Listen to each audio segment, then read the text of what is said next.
வணக்கம் அதித்தி ஹியர். இன்னைக்கு நம்ம வீடியோல வந்து 10 தமிழ் கெட்ட வார்த்தைகள் அண்ட் அதோடைய ஒரிஜினல் அர்த்தங்கள பத்தி தாங்க பார்க்க போறோம். இந்த 10 வார்த்தைகளுமே வந்து சமகாலத்துல ரொம்பவே கேஷுவலா புழக்கத்துல இருக்க வார்த்தைகள்.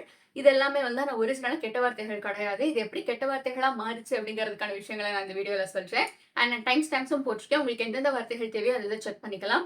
அண்ட் முதல்ல வந்து நான் அதோடைய லிஸ்ட் கொடுத்துட்றேன். அதுக்கப்புறமா ஒரு ஒரு வார்த்தைக்குள்ளேயே போலாம். So the list is going to be தேவடியா, 2வது வார்த்தை வந்து மயிராண்டி அப்படிங்கிற வார்த்தை, 3வது வார்த்தை வந்து நாதாரி, 4வது வந்து பன்னாடை, 5வது வந்து கேப் மாரி, 6வது முட்டாள், 7வது வந்து மடையன், 8வது வந்து டுபாக்கூர், 9வது வந்து பிக்காலி அண்ட் 10வது வார்த்தை வந்து லம்பாடி.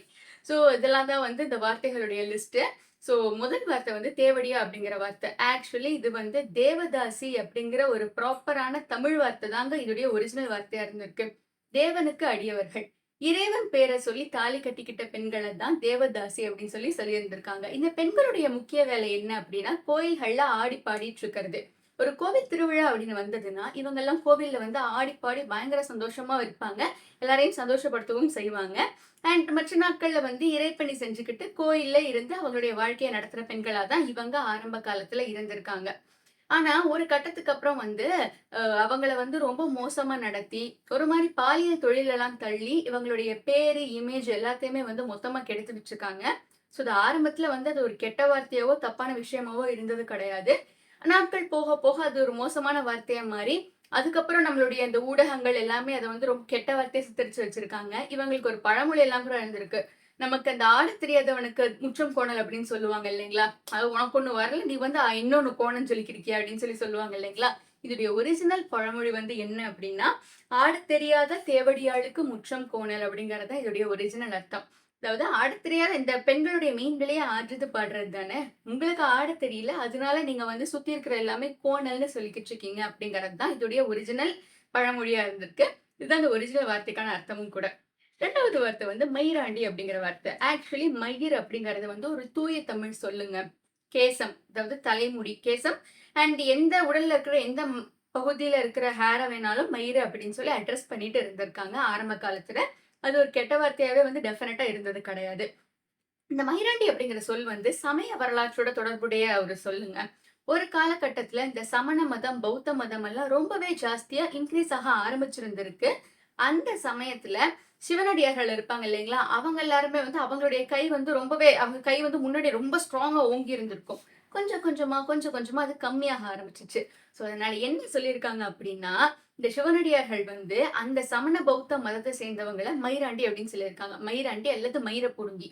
ஏன் அப்படின்னா, அந்த சமண பௌத்த மதங்கள சேர்ந்தவங்க எல்லாருமே அவங்க உடல்ல இருக்கிற மயிர்கள, அதாவது முடிகள அவங்க கைய கொண்டே இப்டி இப்டி புடுங்கிட்டே இருப்பாங்களாம். சோ அதனால இவன் ஒரு வரான் பாரு மயிர புடுங்கி அப்படின்னு சொல்லி இருந்திருக்காங்க. ஆனா அதுக்கு அவங்க சும்மா விடுவாங்களா? அவங்களும் சும்மா இல்லாம சைவர்கள் எல்லாருமே வந்து சிவன கும்பிடுறவங்க இல்லைங்களா? சைவர்கள், சிவனடியார்கள் 2மே வந்து சேம் தான். அவங்க வந்து சிவன கும்பிடுறவங்கல்ல. சோ உடல் முழுக்க வந்து திருநீர பூசிக்கிட்டு இருந்திருப்பாங்க. அப்ப அவைங்க வந்து இவைகள பார்த்து சொல்லியிருக்கேன். இந்த வாராம் பாரு பூச்சாண்டி அப்படின்னு சொல்லியிருக்காங்க. அதாவது சின்ன குழந்தைகளுக்கு மிரட்டுறதுக்காக சொல்லுவாங்க இல்லைங்களா? இந்த பாரு பூச்சாண்டி பூச்சாண்டி பயப்படுறான் பயப்படுறான் பாரு அப்படின்னு சொல்லி குழந்தைங்கள பயமுறுத்துறதுக்காக ஒரு டெர்ம் யூஸ் பண்ணுவாங்க. சோ அப்படி 2 பேருமே ஒருத்தவங்கள ஒருத்தவங்க மாறி மாறி சாடிட்டு தான் இருந்திருக்காங்க. அதனால தான் வந்து இந்த மயிராண்டி அப்படிங்கிற வார்த்தை இனிஷியலி அவங்கள குறிக்கிறதுக்காக தான் சொல்லப்பட்டிருக்கு. ஆனா அந்த நாயன்மார்கள் எல்லாம் வந்ததுக்கு அப்புறமா வந்து இந்த சமண பௌத்த மதங்கள் திருப்பியும் வந்து ரொம்ப கம்மி பண்ணி சைவர்களோட கை வந்து ஓங்குனதாகவும் வரலாறுகள்லாம் சொல்லுதுங்க. அடுத்ததா நான் சொல்லப்போற வார்த்தை வந்து லம்பாடி அப்படிங்கிறது. அதாவது லம்பாடி அப்படிங்கிறது வந்து ஒரு கேஷுவலா சொல்லுவாங்க இல்லைங்களா? "இவ பாரு ஒரு லம்பாடி பொம்பளையா இருக்காளே" அப்படின்னு சொல்லுவாங்க இல்லைங்களா? அது வந்து முக்கியமா பெண்கள திட்டுறதுக்காக உபயோகப்படுத்தப்படுற ஒரு வார்த்தை தான். இப்ப இந்த லம்பாடி அப்படிங்கிறது ஒரு வடமொழி சொல்லுங்க. அதாவது டைரக்ட்டா அதோட மீனிங் சொல்றப்ப, "இல்லாமை பாட்டினை உடையவர்." அதாவது இளம்பாடி. லம்பாடியில வந்து வரும் ஆக்சுவலி. ஸோ இல்லாமை பாட்டினை உடையவர் அப்படிங்கிறது தான் சொல்லியிருந்திருக்காங்க. அதாவது இத இன்னும் தெளிவா நான் விளக்கணும் அப்படின்னா, இதுக்கு 2 அர்த்தங்கள் இருக்கு. ஒண்ணு வந்து ஊர் ஊரா போய் வித்த காட்டி பிழைக்கிறவங்க அப்படின்னு சொல்லுவாங்க. ஊர் ஊரா போய் அவங்களுக்கு தெரிஞ்ச வித்தைகள காட்டி, அதன் மூலமா பொருள் ஈட்டி அவங்களுடைய வாழ்க்கைய நடத்துறவங்க. அதாவது லம்பாடி அப்படிங்கிற வார்த்தை வந்து லாவணா அப்படிங்கிற ஒரு சமஸ்கிருத மொழி வார்த்தையில இருந்து தான் வந்திருக்கு. அந்த லாவணா அப்படின்னா உப்பு அப்படிங்கிறது அர்த்தம்.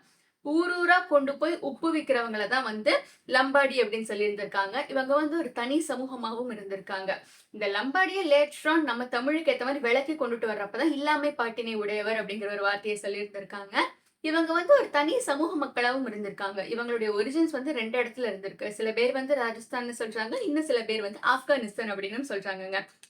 அடுத்தது வந்து நாதாரி. நாதாரி அப்படிங்கிறது யார குறிக்கும் அப்படின்னா, பன்னி மேய்க்கிறவரு அல்லது பன்னி வளர்க்கிறவரு. இவங்கள தான் இந்த நாதாரி அப்படிங்கிற வார்த்தை வந்து குறிக்கும். ஆக்சுவலி இந்த நாதாரி அப்படிங்கிற வார்த்தை வந்து ஒரு தமிழ் வார்த்தையே கிடையாதுங்க. ஹீப்ரு மொழியில இருக்கிற பைபிள்ல இந்த வார்த்தை வந்து இருந்திருக்கு. இந்த நாதாரி அப்படிங்கிற வார்த்தை வந்து. இது ஒரு அர்த்தம். 2வது அர்த்தம் வந்து ஏழ்மை அப்படிங்கிறது. அதாவது இப்ப வந்து வெள்ளாமை அதாவது விவசாயம் வந்து சில சமயம் பொய்த்து போயிருச்சுன்னு வச்சுக்கோங்களேன். இந்த பொய்த்து போன வெள்ளாமைக்கு அந்த இடத்துல வந்து ஒரு ஒரு நிலத்துக்குமே வந்து ஒரு ஒரு வரி போடுவாங்க. இப்ப பொய்த்து போன வெள்ளாமைக்கு வந்து ஒரு வரி போடுறாங்க. அந்த வரி பேர் வந்து நாதார் பாக்கி அப்படிங்கிறது. விவசாயம் அங்க செழிப்பா நடக்கல. நடந்தா நான் பணம் குடுத்துருக்க போறேன். அங்க அது நடக்கல. அதனால அங்க வர வேண்டிய வரி பாக்கி இருக்கு. அதனால தான் அந்த வரிய வந்து அவங்க நாதார் பாக்கின்னு சொல்லியிருக்காங்க. இந்த நாதார் பாக்கிய வச்சிருப்பாங்க இல்லைங்களா ஒருத்தவங்க, அவங்கள தான் வந்து நாதாரி அப்படின்னு அட்ரஸ் பண்ணியிருந்திருக்காங்க.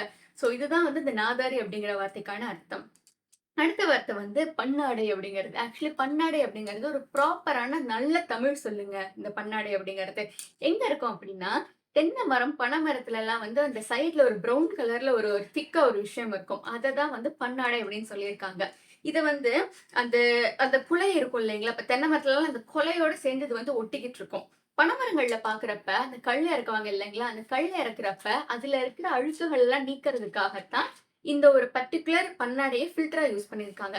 அதாவது அழுக்குகள் எல்லாம் வந்து தான் கிட்டயே வச்சுக்கிட்டு, நல்ல விஷயங்கள மட்டும் கீழ விடுறது தான் இந்த பன்னாடை அப்படிங்கிற ஒரு விஷயம். இத வந்து இன்னொரு ஒரு குறிப்பிடத்தக்க விஷயமா நன்னூல் அப்படிங்கிற 13வது செஞ்சுரி நூல்லயும் சொல்லியிருக்காங்க. எப்படி அப்படின்னா, இந்த நன்னூல்ல வந்து ஒரு டீச்சர் கிட்ட இருந்து பாடம் படிப்பாங்க இல்லைங்களா? அந்த மாணவர்கள வந்து 3 தரங்களா பிரிச்சிருந்திருக்காங்க. முதல் நிலை மாணாக்கர், இடைநிலை மாணாக்கர், கடைநிலை மாணாக்கர். இப்ப முதல் நிலை மாணாக்கருக்கு உவமையா என்ன சொல்லியிருக்காங்க அப்படின்னா, அன்னப்பறவை இருக்கு இல்லைங்களா? பாலையும், தண்ணியையும் பிரிச்சு எடுக்கும் பார்த்தீங்களா? சோ அந்த மாதிரி டீச்சர் சொல்ற விஷயங்கள நல்லபடியா கிரகிச்சுக்கிட்டு, தனக்கு எது தேவை, எது தேவையில்லன்னு பிரிச்சு எடுக்கக்கூடிய பசங்க தான் முதல் நிலை பசங்க. இடைநிலை பசங்க அப்படிங்கிறவங்க யாரு அப்படின்னா, கிளிப்பிள்ளை. நம்ம என்ன கிளிக்கு சொல்லிக் குடுத்தாலும் அது அப்படியே சொல்லும். அதுக்கு யோசிக்க தெரியாது. நல்ல வார்த்தையா, கெட்ட வார்த்தையா அப்படிங்கிறதெல்லாம். சோ இந்த வந்து நம்ம என்ன சொல்றோமோ அப்படியே சொல்லி, அப்படியே அத படிச்சுட்டு வர்றவங்க தான் இடைநிலை மாணாக்கர். இப்ப கடைநிலை மாணாக்கர் அப்படிங்கிறவங்களுக்கு 3 உதாரணங்கள் சொல்றாங்க. ஒண்ணு வந்து ஓட்டக்குடம், இன்னொன்னு வந்து எரும மாடு, இன்னொன்னு வந்து பன்னாடை. அதாவது இந்த ஓட்டக்குடத்துல என்ன ஊத்துனாலும் ஒண்ணும் பிரயோஜனம் இல்ல. தேறாது இல்லைங்களா? அதே மாதிரி வந்து இந்த எரும மாடு வந்து அதுக்கு தெரியாது எது நல்ல தண்ணி, கெட்ட தண்ணீன்னு. ஒரு சகதியில போய் வாய வச்சுட்டு நேரா போய் நல்ல தண்ணீல போய் வாய வச்சு அந்த தண்ணியும் குடிக்க லாய்க்கில்லாம ஆக்கிரும். அதே மாதிரி இந்த பன்னாடை. இந்த மாணவர்கள் வந்து நல்ல சிந்தனைகள் எல்லாம் வெளிய விட்டுருவாங்க. தேவையில்லாத கெட்ட விஷயங்கள மட்டும் அவங்க மனசுக்குள்ளே ரொம்ப ஸ்ட்ராங்கா புகுத்தி வச்சிருப்பாங்க அப்படிங்கிறது தான் இதோடைய அர்த்தம். அடுத்ததா நான் சொல்லப் போற வார்த்தை வந்து கேப்பமாரி அப்படிங்கிற வார்த்தை. இந்த கேப்பமாரி அப்படிங்கிறவங்க வந்து ஒரு இனக்குழுவ குறிக்கிற வார்த்தைங்க. அதாவது பரம்பரையா கொள்ளை அடிக்கிறத மட்டுமே இந்த தொழிலா கொண்டவங்க தான் கேப்மாரி அப்படிங்கிற ஒரு அர்த்தத்த டைரக்ட்டா சொல்லியிருக்காங்க. அதாவது இன்னொரு அர்த்தம் இதுக்கு என்ன அப்படின்னா, ஏமாற்றுறவன் அல்லது பொய் சொல்லி பிழைக்கிறவன் அப்படிங்கிறது. இப்ப இந்த கேப்மாரி அப்படிங்கிற வார்த்தை ஆங்கிலேயர் காலத்துல புழக்கத்தில் இருந்ததாகவும் ஒரு வரலாறு இருக்கு. ஆங்கிலேயர் காலத்துலலாம் வேலைக்காரங்களுக்கு பல்வேறு செக்மெண்ட்ஸ் இருப்பாங்க. அதாவது இந்த குரூப் ஆஃப் வேலைக்காரங்க, அந்த குரூப் ஆஃப் வேலைக்காரங்கன்னு ஒரு ஒரு குழு இருப்பாங்க. ஒரு ஒரு குழுவுக்குமே ஒரு ஒரு தொப்பி குடுத்திருப்பாங்க. அந்த தொப்பிகளுக்கு ஏத்த மாரி தான் அவங்களுக்கு வந்து சம்பளம், சலுகைகள் எல்லாமே வழங்கப்படும். ஸோ அதிக பணம் வேணுங்கிறதுக்காகவும், அதிக சலுகைகள் வேணும் அப்படிங்கிறதுக்காகவும், அவங்களுக்குள்ளேயே அந்த கேப்கள, அந்த தொப்பிகள மாத்தி மாத்தி போட்டுக்குவாங்க. ஸோ இதுவும் வந்து கேப் மாரி, அதாவது கேப்ப மாத்தி போட்டு ஏமாத்தி பிழைக்கிறவன். ஸோ இதுவும் வந்து அப்படி ஒரு அர்த்தமா இருக்கலாம் அப்படின்னு சொல்லியும் வந்து சொல்றாங்க. அடுத்த வார்த்தை வந்து ரொம்ப கேஷுவலா இது ஒரு கெட்ட வார்த்தையே கிடையாது இன்னும் சொல்லப்போனா. முட்டாள், முட்டாள் அப்படின்னு திட்டுவோம் இல்லைங்களா? முட்டாள் அப்படிங்கிறது தான் அடுத்த வார்த்தை. சிலைய பல்லக்குல வச்சு தூக்கிட்டு போவாங்க பார்த்துருக்கீங்களா? இப்ப சிலைய பக்கத்துல பல்லக்குல வச்சு தூக்கிட்டு போறப்ப, இப்படி யாராச்சும் ஒருத்தர் தூக்கிட்டு போறப்ப, அத வந்து கீழ இறக்கி வைக்கணும். டைம்ஸ்ல அவங்களுக்கும் ரொம்பவே டயர்ட் ஆயிரும். அப்படி கீழ இறக்கி வைக்கிறப்ப, அத வந்து அது அந்த ஒரு விஷயம். அதாவது சாமியும் இளைப்பாறணும், இவங்களும் இளைப்பாறணும் அப்படிங்கிறதுக்காக ஒரு மாரி முட்டு மாரி குடுத்து வச்சிருப்பாங்க. அந்த முட்டு குடுக்குறவங்கள தான் முட்டாள் அப்படின்னு சொல்லிட்டு இருந்திருக்காங்க. அதாவது முட்டு பிளஸ் ஆள் அப்படிங்கிற 2 வார்த்தைகளோட தொகுப்பா இது வந்திருக்கு. அடுத்த வார்த்தை வந்து மடையன் அப்படிங்கிறது. மடையன் அப்படிங்கிறது ஒரு கேஷுவலான கெட்ட வார்த்தை தாங்க. அதாவது நீர்நிலையில வந்து உயிர பணயம் வச்சு அந்த மடைய திறக்கிறவங்கள தாங்க மடையன் அப்படின்னு சொல்லுவாங்க. இப்ப நீர்நிலைகள்லலாம் வந்து மடு அப்படிங்கிற ஒரு வார்த்தை வந்து அதோடைய அர்த்தம் வந்து நீர்நிலை அப்படிங்கிறது அதோடைய டைரக்ட்டான அர்த்தம். அந்த நீர்நிலை அப்படிங்கிறது எதுவா வேணாலும் இருக்கலாம். குளமா இருக்கலாம், ஏரியா இருக்கலாம், கம்மாயா இருக்கலாம், எதா வேணாலும் இருக்கலாம். சோ அந்த நீர்நிலைகள்ல வந்து தண்ணி பாசனத்த திருப்பி விடுறதுக்கு ஒரு கதவு மாதிரி இருக்கும். அது வந்து மேல் பக்கத்துல இருக்கும். அதே நீங்க கீழ போய் பார்த்தீங்க அப்படின்னா, மூங்கில் குழாய்கள் எல்லாமே இருக்கும். தண்ணி பாசனத்த திறந்து விடுறதுக்காக. அத வந்து மடை அப்படின்னு சொல்லுவாங்க. உயிர பணயம் வச்சு உள்ள போய் தான் இந்த மடைய திறந்து விடணும். ஏன்னா, அந்த மடைய திறந்து விட்டதுக்கு அப்புறம் தான் தண்ணி வந்து அதோடைய டைரக்ஷன்ல ப்ராப்பரா போகும். சோ இந்த உயிர பணயம் வச்சு இந்த தண்ணிய திறக்கிறவங்கள தான் மடையன் அப்படின்னு சொல்லியிருக்காங்க. இந்த மடையன் அப்படிங்கிறவங்கள வந்து அந்த காலத்துலலாம் வந்து போர் வீரர்களுக்கு ஒரு மரியாதை குடுப்பாங்க இல்லைங்களா? எவ்ளோ மரியாதை குடுத்து, எவ்ளோ வாழ்த்தி அவங்கள அனுப்புவாங்க. சோ போர் வீரர்களுக்கு எவ்ளோ மரியாதை குடுப்பாங்களோ, அவ்ளோ மரியாதைய அந்த மடையர்களுக்கும் குடுத்துருக்காங்க அப்படின்னும் சொல்லிட்டு சொல்லியிருக்காங்கங்க. இந்த அதாவது இந்த மடையர்கள் அப்படிங்கிறது ஒரு கட்டத்துல வந்து ரொம்ப பாராட்டப்படக்கூடிய ஒரு வார்த்தையா இருந்தாலும், இன்னொரு பக்கம் வந்து அந்த வார்த்தை இந்த பாரு மடப்பயலா அவன். ஊர்ல எல்லாரும் சும்மா தானே நிக்கிறாங்க. அவனுக்கு மட்டும் என்ன வந்தது? ஏன் அப்படி போய் கதவ திறக்கணும்? அப்படின்னு சொல்லி பல பேர் வந்து சொல்ல, அந்த மடேன் அப்படிங்கிற வார்த்தை வந்து சும்மா கேலி கிண்டலுக்குரிய ஒரு வார்த்தையா மாறிருச்சுங்க. பிற்காலத்துல வந்து இந்த மடையன் அப்படிங்கிறது லூசு அப்படின்னு சொல்லியிருக்காங்க. லூசு பைய ஊரே சும்மா நிக்குது. அவன் மட்டும் போய் திறந்திருக்கான் பாருன்னு சொல்லியிருக்காங்க. இன்னொரு விஷயம் இந்த மடையன் அப்படிங்கிற வார்த்தை வந்து நம்ம கோயில்கள் எல்லாம் பார்த்தா மடைப்பள்ளி அப்படின்ற ஒரு இடம் இருக்கும். அல்லது மடப்பள்ளி அதாவது சமைக்கிற இடம். சோ அந்த மடையன் அப்படிங்கிறவங்க சமையல்காரர்களையும் வந்து அந்த வார்த்தையை சொல்லி சொல்லியிருந்திருக்காங்க. அடுத்த வார்த்தை வந்து டுபாக்கூர் அப்படிங்கிற வார்த்தைங்க. இப்ப இந்த டுபாக்கூர் அப்படிங்கிறவங்க யாருன்னா, இட்டுக்கட்டி பேசுறவங்க, பொய் பேசி திரியறவங்க. அதாவது இடு பிளஸ் வாக்கு பிளஸ் ஊர். இடு அப்படின்னா இட்டுக்கட்டி பேசுறது. வாக்கு அப்படின்னா சொல்றது. ஊர் அப்படிங்கிறது ஊர். ஊர் நெடுகிலும் வந்து இட்டுக்கட்டி பேசிட்டு திரியறவங்கள தான் வந்து இடுபாக்கூர் அப்படின்னு சொல்லியிருக்காங்க. நாளடைவுல இந்த வார்த்தை வந்து மாறி மாறி டுபாக்கூர் அப்படின்னு சொல்லிட்டு ஒரு வார்த்தை வந்திருக்குங்க. அடுத்த வார்த்தை வந்து பிக்காளி அப்படிங்கிற வார்த்தை. எடுத்த காரியத்த வந்து துணிவோட நின்னு முடிக்காம, இடையில ஏதாவது ஒரு துன்பம் வந்தது அப்படின்னா, அந்த துன்பத்துக்கு அஞ்சி பின்வாங்கி ஓடுறவன தான் பிக்காளி அப்படின்னு சொல்லியிருக்காங்க. அதாவது பிற்காளி இஸ் ஈக்வல் டூ பின்வாங்கி ஓடுறவன். பின்வாங்கு பிளஸ் ஓடுகள். அதாவது பின்வாங்கி ஓடுறவன தான் பிற்காளி. அப்படியே அது மாறி, மாறி, மாறி அந்த இரு வந்து இக்கா மருவி பிற்காளி அப்படின்னு சொல்லிட்டு அந்த வார்த்தை வந்திருக்குங்க. சோ இதெல்லாம் தான் வந்து அந்த 10 கெட்ட வார்த்தைகள். இதுல இன்னொரு ஃபன் ஃபேக்ட் என்னன்னா, இந்த மடையன் அப்படிங்கிற வார்த்தை சொன்னேன் இல்லைங்களா? இது வந்து சிலப்பதிகாரத்துல யூஸ் பண்ணியிருக்காங்கங்க. 2 மடாதிபதிகள் அதாவது மடத்தலைவர்கள் ஒருத்தர பார்த்து கிரீட் பண்ணிக்கிறப்ப, "என்ன மடத்தலைவரே நல்லா இருக்கீங்களா?" அப்படின்னு சொல்லி கேட்டுக்குவாங்களாம். மடத்தலைவர் அப்படிங்கிறது யாரு அப்படின்னா, இந்த மடத்த வச்சு நடத்துறவர மடத்தலைவர்ன்னு சொல்லுவாங்க. இன்னொரு மட பிளஸ் தலைவர் அப்படின்னா, லூசு பயலோட தலைவர் அப்படின்னும் சொல்லுவாங்க. சோ, இப்படி வந்து அவங்களே அவங்கள ஒரு மாரி நக்கல் கிண்டலா பேசிக்கிட்டதாகவும் சொல்லுவாங்கங்க. இதெல்லாம் தான் வந்து 10 தமிழ் கெட்ட வார்த்தைகள் அண்ட் அதோடைய வந்து ப்ராப்பர் அர்த்தங்கள். சோ, இந்த கெட்ட வார்த்தைகளோட அர்த்தம் தெரிஞ்சதுக்கு அப்புறம் இந்த வார்த்தைகள வந்து நம்ம யூஸ் பண்ணலாம்னு நீங்க நினைக்கிறீங்களா? ஆனா நமக்கு அர்த்தம் தெரியும் அப்படிங்கிறதுக்காக நம்ம அடுத்தவங்கள பார்த்து இந்த வார்த்தைகள வந்து அவ்ளோ ஈஸியா சொல்லிட முடியாது. அது வந்து சட்ட சிக்கல்களை ஏற்படுத்திரும். But what do you think of this video? இதுல இருக்கிற எந்த வார்த்தையோட அர்த்தம் வந்து உங்களுக்கு ரொம்பவே பிடிச்சிருந்தது? And what do you think about this video அப்படின்னு சொல்லுங்க. சமீபத்தில நான் வந்து 18+ தமிழ் ஸ்டோரீஸ்க்கும் ஒரு வீடியோ போட்டிருக்கேன். நான் லிங்க் வந்து ஃபர்ஸ்ட் கமெண்ட்ல குடுத்துர்றேன். கி. ராஜநாராயணன் சார் அவர்கள் எழுதின வயது வந்தோருக்கு மட்டும் அப்படிங்கிற தமிழ் செக்ஸ் ஸ்டோரீஸோட தொகுப்பு தான் இது. அதாவது ஒரு பொண்ணுக்கு வந்து 4 பிரஸ்ட் இருந்திருக்கு. இன்னொரு பொண்ணுக்கு 2 வஜைனா இருந்திருக்கு.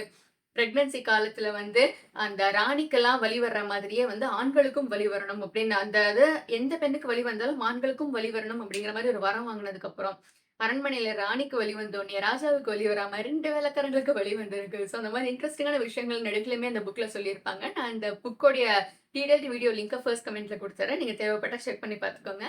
And please do like, share, comment and subscribe to our channel. Thank you.